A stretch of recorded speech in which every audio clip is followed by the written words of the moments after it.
Imagine being told that motion. Well, that it's just an illusion. Yeah, or that you can never actually reach your destination. Right. Or maybe that a flying arrow, the one you see whizzing past, it's actually always at rest. Sounds completely absurd, doesn't it? Almost like a logical joke. Definitely. But these ideas, these arguments from Zeno of Elea, they've been challenging thinkers for, what, 2,500 years? Over that, yeah. They really force you to question our most basic understanding of reality, movement, space, time. It's not just ancient philosophy homework fodder, then. Oh, not at all. Yeah. Zeno's paradoxes, that's what we call them, they're incredibly deep, logical puzzles. They get right at the heart of how we even model the universe. They expose the tricky bits in how we think about quantity, division, continuity, that sort of stuff. Precisely. The hidden assumptions, the potential traps in our concepts. And that's exactly what we're diving into today on AI History of Western Philosophy. Yeah, this should be fascinating. Our mission, really, is to look at Zeno's paradoxes not just as clever brain teasers, but as something more specific. As like a strategic weapon. Exactly. As a meticulously crafted, devastating critique aimed squarely at one particular rival school, the Pythagoreans. The number guys. So this was high-stakes philosophical combat. Pretty much, fought with logic. We'll dig into this whole debate among scholars about who Zeno was really targeting. Right, because that's been argued about for ages. Was it just common sense, the average person's view? Or was it something much more technical, a specific doctrine from another school? And we're arguing for the latter today. Right. That this was a high-level philosophical attack aimed right at the core of Pythagorean number-atomism. That's the plan. So why should you, listening, care about this ancient intellectual brawl? Well, it gets you right to the origins of rigorous logical argument. You see this fundamental clash of ideas. Unity versus plurality. Continuity versus discreteness. And these aren't just dusty old debates, are they? They echo today. Absolutely. In modern science, quantum mechanics, cosmology, even philosophy of mathematics, it's all still there. It's about seeing how one mind used logic, like a precision tool, to try and reshape how we understand reality. Still challenges us. Okay, let's set the scene. 5th century BCE Magna Graecia. Southern Italy, the Greek colonies. Right, a real hotbed of philosophical thinking. Different schools clashing, defending your views of the cosmos. And you've got these two major players standing in stark opposition. The Eleatics, that's Zeno's team, and the hugely influential Pythagoreans. Now, Zeno himself, he's a bit of a mystery man, isn't he? We don't have his books. No, sadly not. He was mainly known as the disciple of Parmenides. And another heavyweight thinker, but Zeno's own words, lost to time. Mostly, yeah. We piece them together from later writers. Plato is key. He pops up in Plato's dialogue, Parmenides, right? Significantly, yes. And Aristotle, too. Aristotle dissects Zeno's arguments in his Physics, but the original text's gone. So it's like philosophical detective work trying to reconstruct his arguments. It really is. Yeah. But what everyone agrees on, despite the lack of primary sources, is Zeno's main goal. Which was? To defend his master, Parmenides, and his really radical idea of monism. Monism, meaning reality is just one single, unchanging, indivisible thing. That's the core idea. Yeah. And Zeno's strategy wasn't to argue for it directly. He went on the attack instead. Exactly. A brilliant indirect approach. He attacked the opposite view. Pluralism. The common idea that, reality is made of many different things, that stuff moves and changes. The world as we seem to experience it. Yeah. Zeno aimed to show that view leads to contradictions. And this is where the scholarly debate really heats up. Okay, he attacked pluralism, but whose pluralism? Precisely. Was it just a general idea or a specific technical version? That's the puzzle. Understanding his target is crucial to grasping the genius of the paradoxes. Absolutely. For a long time, especially in the early to mid-20th century, scholars like Paul Cannery and Wallace Madsen pushed the Pythagorean target view. Okay, what's that? They argued Zeno was doing a direct, very technical takedown of Pythagorean number-atomism, a sophisticated critique of a specific system. And that's the view we're exploring today. That's our focus, yeah. But then Gregory Vlastos, a major figure, challenged this. What was Vlastos' take? He argued Zeno wasn't aiming at some technical Pythagorean doctrine, but more at, well, common sense. Just messing with everyday assumptions about space, time, and motion, showing our basic gut feelings lead to paradox. That was Vlastos' idea. And look, Zeno's arguments do confound common sense, no doubt about it. That's part of their power. Yes. But The sheer technical detail, the systematic structure, the specific content of arguments like the stadium paradox. They seem too precise for just a general target. Exactly. Yeah. They feel like carefully aimed logical traps designed to exploit very specific weaknesses in a particular philosophical system, not just broad swipes at everyday belief. Okay, so let's dive into this clash of ontologies, the big picture fight. Eleatics versus Pythagoreans. On one side, the Eleatics, led by Parmenides, his big work, the poem On Nature. And his core argument, totally revolutionary. He argued reality, what is, has to be just one single, unified, eternal, unchanging, motionless sphere, almost. Not like a physical ball, but an undifferentiated wholeness. Something like that. Pure being, unmoving, unchanging. And he got there through logic, based on this idea about non-being. Yes, the famous prohibition against non-being. Parmenides argued you simply cannot think or speak about what is not because, well, it isn't.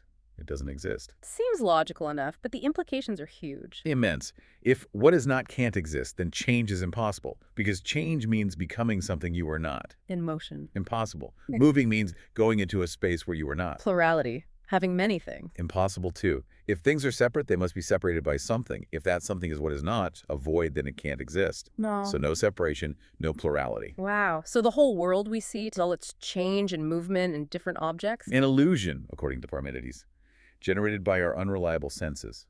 Only the one, graphed by pure reason, is real. That's radical. It basically dismisses everything we experience daily. Utterly radical. And standing directly against this, the Pythagoreans. A secretive, mystical group, but hugely influential. Very much so. Math, music, cosmology, their big slogan, all is number. But that wasn't just a metaphor for them, was it? No, absolutely not. This is crucial. They meant it literally.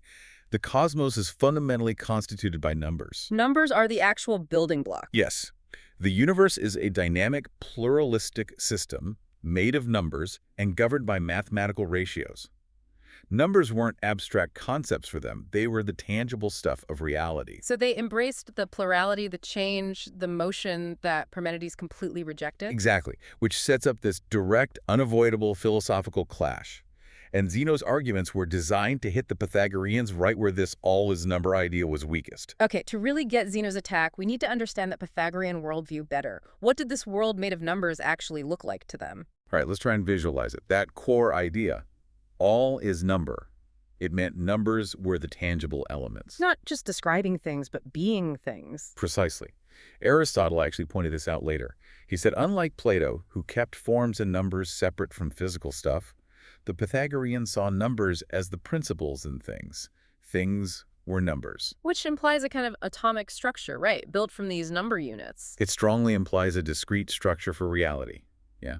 Space, time, matter itself, all built from fundamental numerical units. How did they picture these numbers? I heard they used pebbles. They did. They used dots or pebbles, sci-fi they call them, to represent numbers visually. They'd arrange them in geometric patterns. Like connecting the dots between arithmetic and geometry. Literally.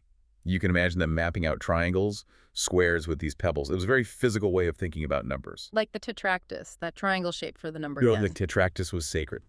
It's 1 plus 2 plus 3 plus 4 dots forming a perfect triangle. For them, it symbolized how space itself is generated. How so? 1 dot is a point. 2 dots make a line. 3 dots define a plane, like the triangle.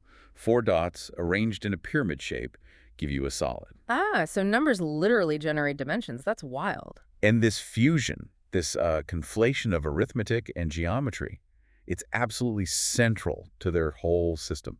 It's exactly what Zeno targets. So how did this number universe actually start, according to them? What's the origin story?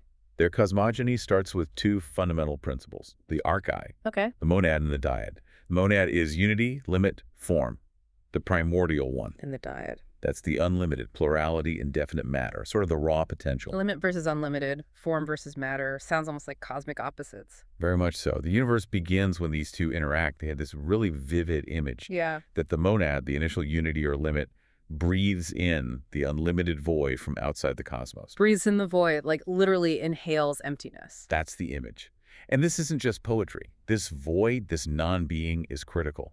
Because Parmenides said non-being can't exist. This is the direct conflict point. Exactly. For the Pythagoreans, this inhaled void is what allows plurality. It acts as a separator. It creates the space between things, allowing distinct entities to exist. Without the void, everything would just be a single undifferentiated lump? Pretty much. So the monad breathes in the void, interacts with it. This generates the dyad, then the sequence of numbers. And from numbers? Come points, then lines, planes, solids, and eventually the four elements earth, air, fire, water, making up the world we see. So the whole diverse universe is generated by number imposing limit onto this infinite void. That's the system. It's intricate, it's mathematically elegant in a way, but Zeno saw a fatal flaw right at its core. He found the weak spot, the Achilles heel of number-atomism. He absolutely did. It came down to their most fundamental concept, the Pythagorean unit itself. The number one, basically. What's wrong with it? It was forced to do too much. It had to play three different contradictory roles all at the same time. And Zeno just hammered this contradiction. 3 contradictory roles for the number 1. Okay, this sounds like trouble. What were they? Right. First, it had to be the basic mathematical unit, the foundation for all arithmetic, all their calculations, musical ratios, cosmic harmonies, everything. Indivisible in calculation. Okay, makes sense. Role 1, mathematical unit. Second, it had to be the geometric point. Also indivisible, the starting point for creating dimensions.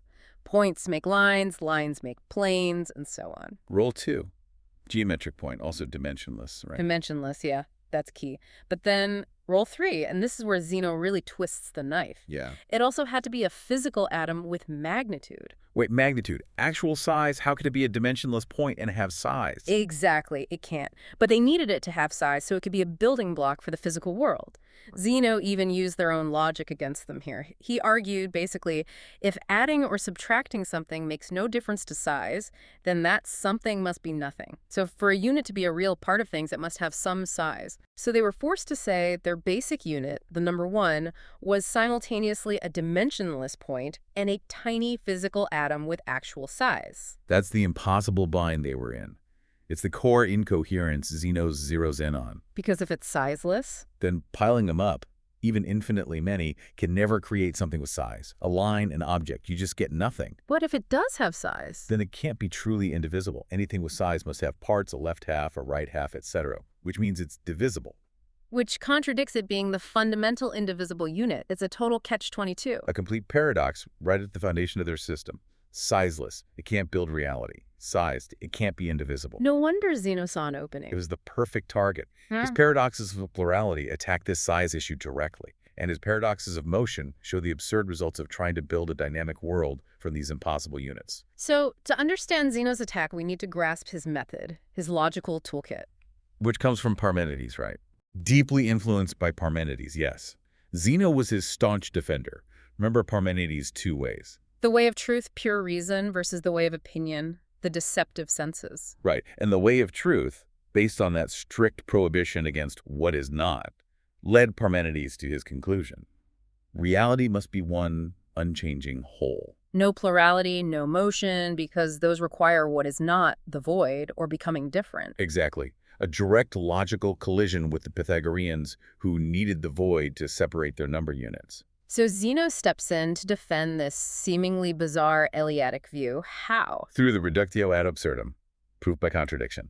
Aristotle even called him the inventor of dialectic for this. That's where you assume your opponent's idea is true. Just for the sake of argument, yeah. Yeah. You say, okay, let's grant your premise. Let's say reality is many, like you believe. And then you show that this assumption leads to nonsense. Precisely. You follow the logic rigorously from their own starting point and demonstrate that it ends up in a contradiction or something completely absurd, something that just can't be true. So the implication is, if your starting point leads to absurdity, Then your starting point must be wrong.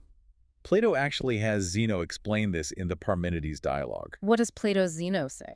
He says his argument aren't meant to prove the one exists, but to show that the alternative that existences are many leads to even more absurd results when you think it through logically. Brilliant. He's not building his own case directly. He's demolishing the opposition's case from the inside out. Exactly. Using their own assumptions against them. It's key to seeing the paradoxes not as random puzzles, but as a coordinated, systematic dismantling of the Pythagorean worldview. Philosophical demolition work. Okay, Now we can look at the paradoxes themselves through this lens, as specific attacks on Pythagorean number-atomism. Yeah, this is where it gets really good. You see how each paradox seems tailor-made to hit a specific Pythagorean vulnerability. Let's start with the critique of plurality itself, the paradox of the many, or large and small. This one goes right for the jugular. How can you build things with size, magnitudes, out of fundamental units? He starts, okay, let's assume there are many things. The pluralist premise. Right. Then he asks, what are these basic units like? And he traps them with a dilemma. Two horns. Horn 1. The units have no size. If they have no magnitude, like dimensionless geometric points, well, adding them or subtracting them changes nothing. An object made of sizeless points would itself have no size. It would be nothing. So you can't build a physical world out of geometric points. That kills one aspect of their unit. It directly refutes building extended reality from sizeless components. Okay, so what's horn 2? The units do have size. They have some magnitude, like tiny physical atoms. Right. If they say that to avoid the first problem, Zeno springs another trap. If a unit has size, any size at all. It must have parts. It must be divisible. Exactly. He argues it must have magnitude and thickness, and so must its parts, and so on, infinitely. As Simplicius quotes him, to say this once is to say it always. Infinite divisibility. So it can't be an indivisible unit if it has size. Correct. And furthermore, if a finite object, say a line segment, is made of an infinite number of these parts, and each part has a finite size. Then the whole line must be infinitely large, which is absurd. Utterly absurd for the finite objects we see, so the conclusion is devastating. If things are many, they must be both large and small. So small they have no size, or so large they're infinite. It exposes the total incoherence of that Pythagorean unit, trying to be both a point and an atom. Neither option works if you want finite objects. Okay, so he's undermined the basic building block. What about motion in this supposed Pythagorean world? Now, he targets their presumed structure of space and time. If they think reality is built from discrete number units, they probably think space and time are also discrete, made of indivisible atoms of space and nows of time. Like a movie film reel, a series of static frames. That's a good analogy. A cinematic universe. Zeno uses the arrow and stadium paradoxes to show that motion is impossible in such a world. The arrow paradox, that's the one where the arrow in flight is actually always at rest. Yeah. The argument is simple but clever. Take any single indivisible instant of time, a now. Okay, a frozen moment. In that now, the arrow occupies a space exactly equal to its own length. It fits perfectly in that space. Right. Can it move within that instant? No. An instant has no duration. To be in a space equal to itself is the definition of being at rest. Okay. Since time, for the atomist, is just a series of these static nows, and the arrow is at rest in every single now. Then it must be at rest the whole time. Motion is impossible. It's a brilliant trap. It shows that if time is just static snapshots, the very idea of transition or movement between them breaks down. It hits the Pythagorean idea of discrete time instants hard. It really throws a wrench into the idea of a cinematic universe made of still frames. Absolutely. Then comes the stadium paradox. This one's more technical, trickier. Yeah, this one always confused me a bit. How does it work again? Okay, imagine 3 rows of bodies, or units, like lined up soldiers or blocks. All identical, indivisible units. Got it. 3 rows. Row A is stationary, row B moves right, row C moves left at the same speed as B. Okay. A still, B right, C left. They start offset, then move until they align. Now, focus on the relative motion. In the time it takes for the first C unit to pass one A unit, Okay. it will have passed 2 B units because B was moving towards it. Right, because B is moving in the opposite direction. Makes sense. Now, here's the atomist crunch. If the smallest possible movement is crossing one indivisible space unit in one indivisible time unit, A now. Then how could C pass 2 B units in the same one now? It passed 1 A unit. Exactly. It implies that C passed a B unit in half a now or crossed half an indivisible space unit. Which is impossible if the units of space and time are truly indivisible. Precisely. It leads to the conclusion that indivisibles are divisible. Aristotle says Zeno concluded double the time is equal to half. It's a devastating internal contradiction for quantized spacetime. It shows relative velocity just doesn't work if space and time are fundamentally pixelated, basically. It causes the whole atomic hypothesis for space and time to self-destruct. Brilliant refutation. Wow. Okay, so he's demolished the discrete atomic version of their world, but Zeno doesn't stop there, does he? He covers all bases. He's incredibly thorough. He anticipates their next move. If reality isn't discrete atoms, The only other pluralist option is that it's a continuum infinitely divisible. Like a smooth line, you can always divide further, no smallest part. Right. So Zeno says, okay, let's assume it's a continuum, but then he uses the dichotomy and Achilles paradoxes to show that even if you accept infinite divisibility, motion still becomes impossible if you think about it the wrong way. The Pythagorean way. Yes, if you think of that continuum as an infinite plurality, a multitude, arithmos, of points or parts that have to be crossed one by one. These are the really famous ones. The dichotomy first. The dichotomy. To travel any distance, say from A to B, you first have to travel half the distance. Okay, halfway there. But to get there, you first have to travel half of that half, so a quarter of the total. Right. And to get there, half of that quarter, and so on, forever. Ad infinitum. It creates an infinite number of smaller and smaller tasks. An infinite sequence of subjourneys. And Zeno argues you cannot complete an infinite number of tasks in a finite time, so the runner can never reach the destination. Or even start. Because there's always another halfway to the halfway point you have to cross first. Yeah. The logic feels inescapable, even though we know people move. It's tapping into that deep puzzle about infinity. Then you have Achilles and the tortoise. Even more vivid. The fastest hero can't catch a slow tortoise if it gets a head start. How does that work? Achilles has to reach the tortoise's starting point. Let's call it T1. Okay. But by the time Achilles reaches T1, the tortoise has moved on, maybe just a little bit, to point P2. Right. Tortoise keeps plodding along. So now Achilles has to reach T2. Okay. But by the time he gets there, the tortoise has moved again to T3. And so on, forever. Forever. Achilles is always reaching where the tortoise was. It creates another infinite series of catch-up tasks.